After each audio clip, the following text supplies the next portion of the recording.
Welcome to Energy Vista, a podcast on timely energy issues, personal and professional trajectories. I'm your host, Leslie Palti-Guzman. It's June 19, 2025, and time for a new Energy Vista episode. Today I'm exchanging with Gina Cohen, gas analyst and lecturer from Israel. And I'm very happy that Gina was able to join us. This is a wartime right now in Israel. And I'm very fortunate to know Gina. She's one of the best to give us an update on the situation and an energy view also on trade flows and infrastructure in the East Med region. Hi, Gina. Hi, Leslie. So first of all, I hope you are safe and that your family is safe. And, we've seen already some civilian casualties in Israel and the war is ongoing. So how do you feel? Well, I felt fine this morning, nervous, but fine. But I went to visit my kids and my grandkids, and on the way back, there were missiles. There were about 15 missiles and new weaponry sent from Iran towards Israel this afternoon at about 4:30, and I was caught on the main road.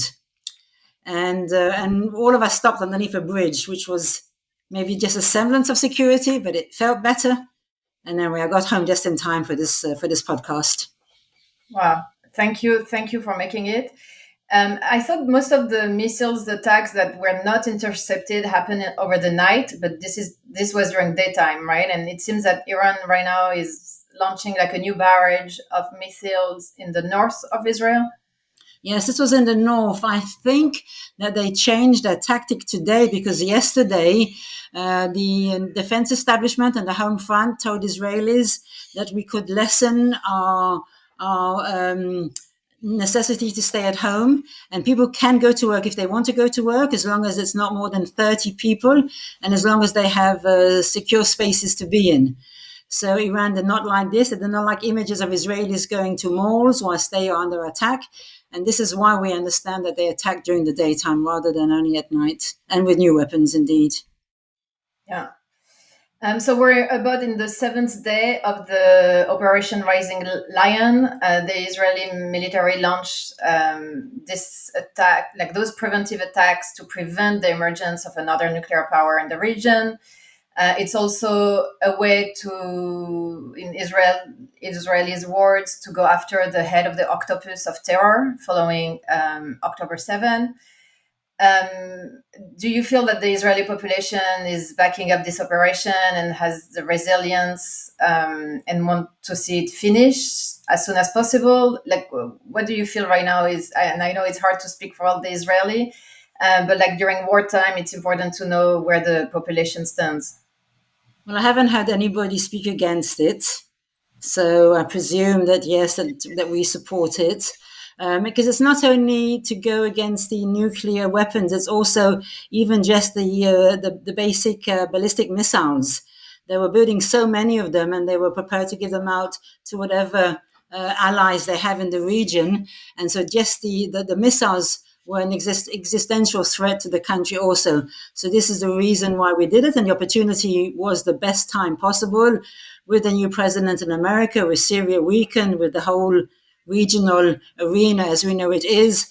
So yes, of course people are worried, but I haven't had one person say, this is not what we should be doing. Of course, except for, and I can totally understand the families of the 20 or so hostages that are left alive. They, of course, totally understandably think it's not the right thing to do. Yeah. I mean, the reason is because they think that the focus and the attention is less on Gaza and the hostages and now more on Iran.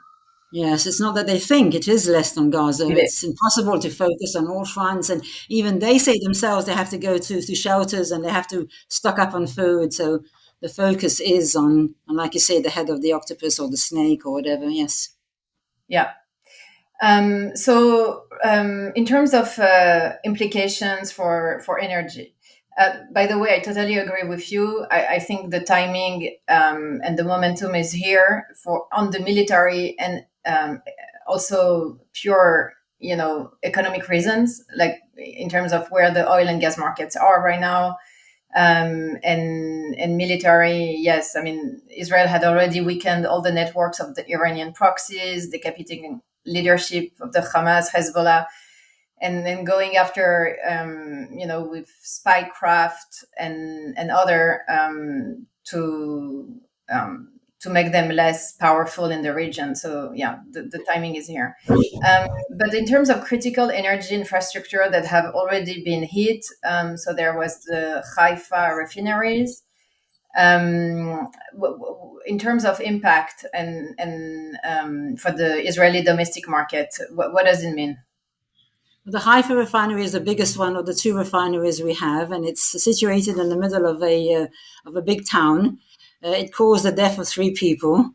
We've been wanting to remove the refineries for a long time and replace it with more just imports of distillate products. But many people have said over the last 2 years that luckily we did not remove it, so that we're not totally dependent on imports.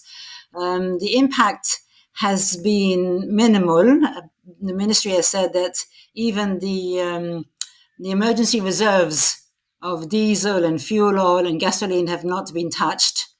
The only thing that has been touched is that the private power stations in Israel all are operating on natural gas and all need 100 hours of diesel as emergency backup. So this 100 hours has been touched. So the only thing that has been touched is this 100 hours of backup. There's been no cuts of electricity anywhere. But of course, it means that they're able to hit infrastructure. So it's a message that one is vulnerable to a certain extent, not terribly vulnerable, because we have the other refinery, which is the Ashdod one, which is interestingly enough is closed. It's closed for maintenance, but because it is closed, they stocked up on a lot of stock. So interesting, although they're closed and they're not operating, and they won't be operating for another 2 weeks, they have a lot of stock. So they're able to give the stock out to all their clients and the northern refineries clients. When did the maintenance start on Ashdod? A couple of weeks ago. Okay, so it's going to last another couple of weeks. And also we're consuming less fuel because people have been at home for the last week. So cars are driving much less. There's been no planes coming into Israel, or very, very few planes. So we're consuming less. So that's the oil from the refineries is mostly used for transportation. Yes, and maybe the industry. But as we know, Israel now is producing a lot of natural gas, and most of the power generation in Israel is coming from natural gas, correct? Yeah, nearly 71% of the power generation comes from natural gas. About 14-15% comes from coal, about 14-15% comes from renewable. The renewable is 95% solar, and just very little bit of wind. Yeah. Sorry. Yeah. Yeah. And in terms of natural gas impact, Leviathan is still shut down, I believe, out of precaution. So before we get to what has been shut down, in terms of power generation, because we're in a very good season for solar generation, because it's hot but not too hot, we're producing, or the country is producing the maximum amount of solar power possible. Yeah. So both people are at home, have not been using their cars, and planes have not been flying, so consumption has gone down, but solar energy has gone up during the daytime. So that has helped a lot. We were supposed to start to close down our coal stations, but they have not been closed down. The reason they have not been closed down is because there's been delays in closing them down and converting them to gas because of the October 2023 war, because staff have not come from abroad to do the conversion. So we still have coal stations. We have more solar stations. We have less consumption. So luckily, this has caught us, or it hasn't caught us because we initiated the war, like you said. But this time has arrived when, from the terms of power generation, for now we're doing okay. And even in terms of gas, we have 3 gas fields: Tamar, Leviathan, and Karish. 2 were shut down for precaution reasons: Leviathan and Karish, and only 1 field, the Tamar field, is in operations. So you seem pretty optimistic on the power mix and diversification that allows, no electricity outage and kind of self-sufficiency for the Israeli domestic gas market. Now, when we turn to Leviathan, the biggest impact is exports, right? Exports to Egypt and Jordan that have been halted also at the same time as the field was shut down out of precaution.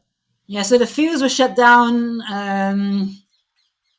7:30 in the morning on Friday the 13th of June. Both fields were shut down. Karish, through regulations, has to supply all of its gas to Israel. And Leviathan, so Karish is the smallest one, belongs to a company called Energy, a British Greek company. Leviathan is the biggest field, over 600 BCM. And about 80% of its gas output goes for exports to Egypt and to Jordan. And exports were shut to Egypt and to Jordan on that same Friday. Just as a consequence, I believe that, and I don't think many people are paying attention to this, but Egypt was already in a very precarious energy situation with issues in its own domestic fields, electricity outages, and has been dependent on the pipeline imports from Israeli gas. Right now, because of the maritime security issues, and many tankers have not been delivering the LNG they were supposed to deliver to Egypt. So I believe, this war is also putting Egypt in a very vulnerable position. What happens in Egypt is they're producing about 4.2 BCF a day, and they need about 6.2 BCF a day in the summer. They were getting, last year they got from Israel about 10, 11 BCM of gas. So it's a vital amount. Even with the 10 BCM of gas that they were getting a year from us, they were unable, as of April last year, April 2024, to export any LNG. So yes, since April last year, since April 2024, they became a net gas importer. What is happening with the LNG, so they have one FSRU. An FSRU is a facility that can regasify LNG. So it's not so much that the ships can't come to Egypt because of the security situation, but that they have no import capacity because they only have one FSRU which is functioning. They were able to use an FSRU which was in Jordan called the Eskimo, and Jordan and Egypt were sharing the use of this FSRU. But on the 4th of June, the Eskimo left Jordan, went towards Egypt. It's arrived in Egypt, but it is not yet hooked up to the system in Egypt. So now both Jordan and Egypt remain, Jordan without any FSRU and Jordan with only one FSRU. So ships have arrived in Egypt and with a huge backlog, unable to unload the LNG on the ships. One ship has already left towards Europe. And so, so Egypt and Jordan are in a really bad situation, which will be resolved at the end of this month. By the end of this month, 2 FSRUs will be hooked up to Egypt, the one that came from Jordan, and one which they got from Germany. Yeah. I mean, I see on truck shipment, platform that a few tankers have not been moving from the Gulf of Suez for a couple of days now. And I mean, I'm sure the transit has been slowing down a lot, which I'm sure is not helpful for Egypt. That's very interesting. And so both Jordan and Egypt, do we know if Leviathan will resume? Do we know if there are pressuring Israel to resume the production? So the Minister of Energy, Eli Cohen, had a press conference yesterday, and he said that we're going to restart exports. All the newspapers, Bloomberg and Reuters, and everybody wrote, yes, we're going to resume exports, but then he had to provide further details. That does not mean that Leviathan and Karish will be back online immediately, and he's got to get the permission from the IDF, the Israel Defense Forces, the security establishment, that it is safe to put them back online. For now, they are not back online. but I just found out that a few minutes ago, a tiny volume of gas has been sent to Egypt. I mean, negligible volumes of gas has been sent to not to Egypt, to Jordan. Negligible volumes of gas has been sent to Jordan. The reason we can do this is, again, because in the daytime we have a lot of solar facilities online, and it's not high consumption time during the daytime. High consumption time is more towards the evening.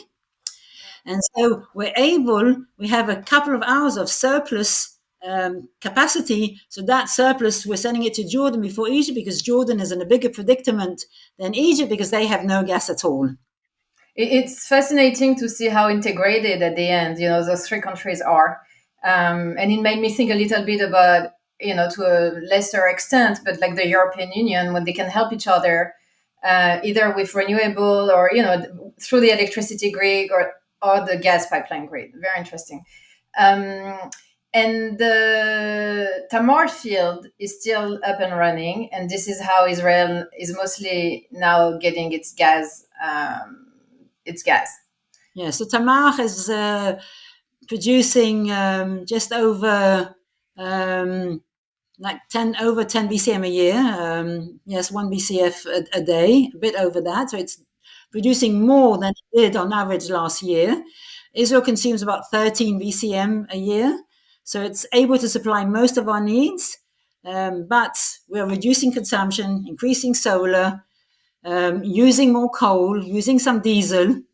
So, of course, there was talk, somebody said 2 days ago that Tamar was going to be shut also, but we have to keep one of the fields in production. It's be too disruptive if we close Tamar. Also, the reason why fields are closed, or why platforms are closed, is because if there's gas on the platform, there's a greater risk than if the platform is dry of any gas. So that's the reason to close them down. Yeah. And in terms of security risk, was it a tit for tat that Iran struck the Haifa refinery? Did it come before or after Israel hit the South Ports 14 block? Do you remember? I'm just wondering if, they had restrained, like in the first exchange of fires, like a few months before, they had kind of restrained themselves on hitting energy infrastructure. And this time around, it seems that it's less restrained regarding energy infrastructure. Yes, it's after. It was on Tuesday. It was after we attacked the energy infrastructure. So it is tit for tat. Yes, it's a good. I hadn't thought about it that way, but it is after we attacked some of their processing facilities at the South Pass field, and there's a bit of desperation from the Iranians. Yes, it has escalated because we did warn them that if they attack population centers and civilians, that we would escalate the attacks. But even when we do escalate the attack, we warn people there to get out of the area where we're going to attack. When they attacked in Beersheba today, they attacked a major hospital in the south. It was done explicitly to kill people. So they have a different kind of regime, different kind of culture than we have. Yeah. And the other point regarding Egypt and Jordan is that, well, Jordan cannot receive LNG right now, but Egypt is that because of the Houthi in Yemen and the avoidance of the Red Sea by all LNG tankers, Egypt cannot even get any LNG from Qatar or other places through this route. So it put them even at a more vulnerable place. I mean, yes, for me, Egypt, yeah, go ahead. Yeah, the whole Suez Canal has been a huge problem for the Egyptians. The income from the Suez Canal fell about 62% in the last fiscal year. And indeed, ships coming via the Suez Canal and the Red Sea is a big problem. And so they're getting from America, from other countries, from Turkey, ships coming via Turkey, coming down towards Egypt. Yes, they're limited in what they can get. Yeah, but they are able to get shipments. Mostly their problem is with the infrastructure and the cost, because the gas they're getting from Israel, until about 10 days ago, they were paying about $6 because the oil price was very low and it was linked to the oil price. The price is Yeah. about $73. So now they're paying about $7 an MMBTU, but gas that they're importing as LNG is at least double that price. Yeah. Yeah, absolutely. Egypt is one of the biggest loser, I think, in this whole situation also. And turning now to what's next. It's hard to say right now, where we're heading. We still don't know if the US will join the fight or not. We don't know what's Israeli next move, and we don't know how Iran can respond to the different scenarios. Um, if things escalate, where do you think would be the biggest impact on the energy trade flows or infrastructure? Well, I think we're really at a crossroads. I know the American embassy has moved most of its non-essential, potentially even some of its essential staff out of the country. They don't move essential people if it's not if they don't think they're really de-risking the situation here. So it could totally escalate. Um, from the terms of energy, so the main impact is that we granted licenses to huge companies, SOCAR, BP, ENI, to do exploration in Israel.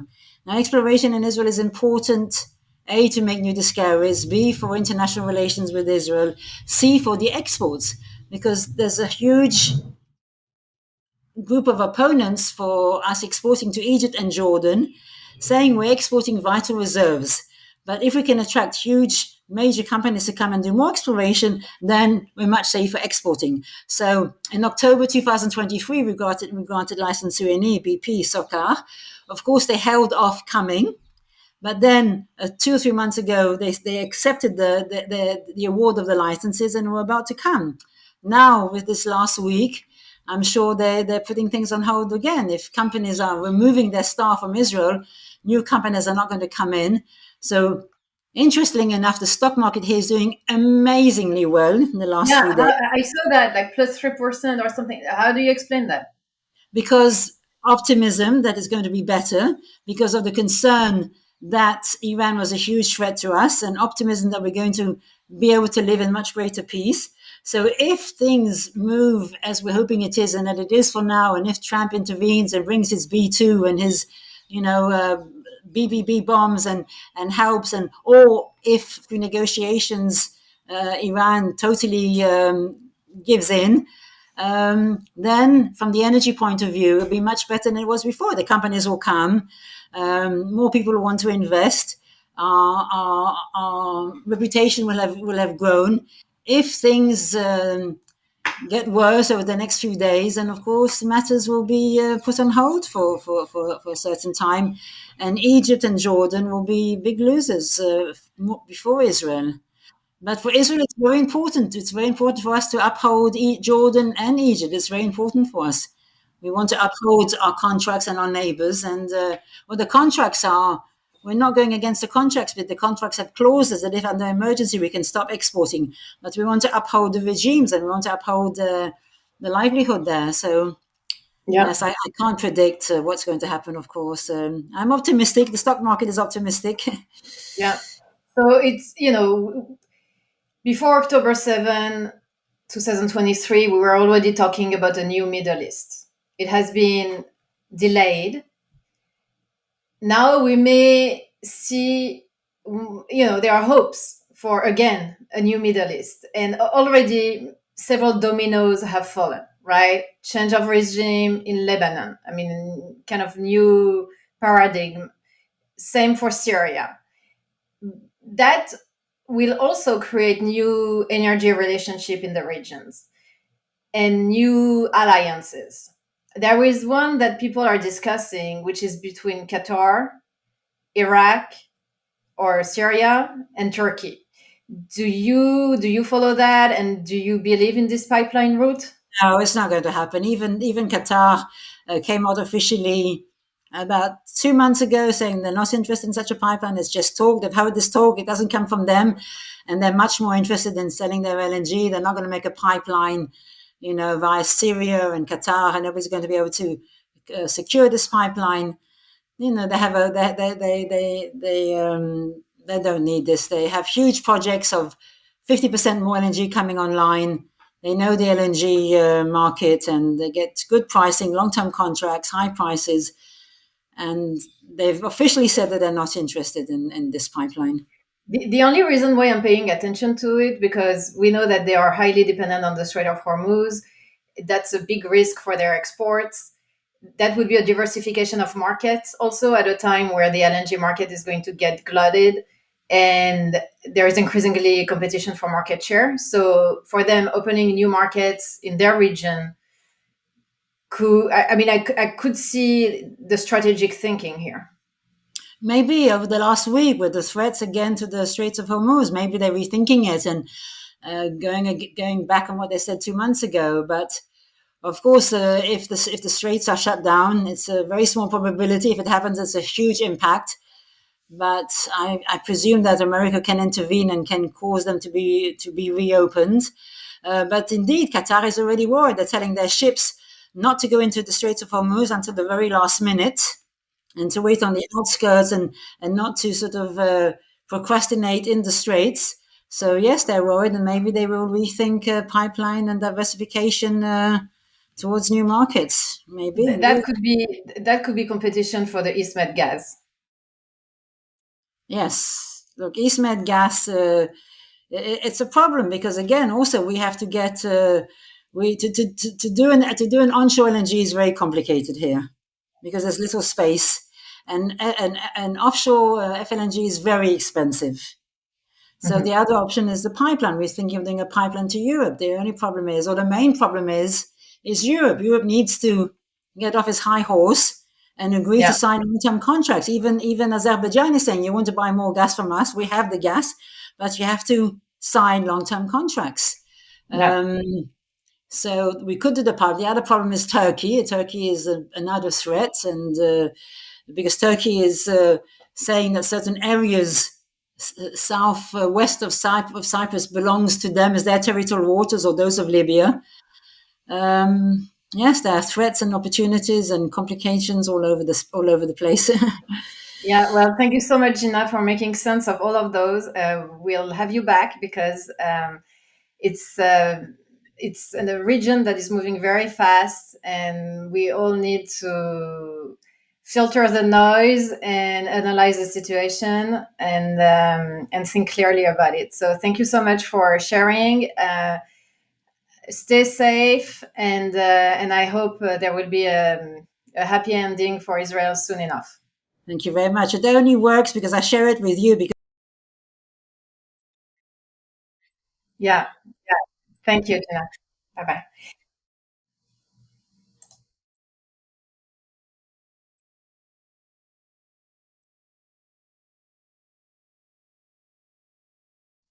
This concludes our Energy Vista podcast episode that was recorded on June 19, 2025.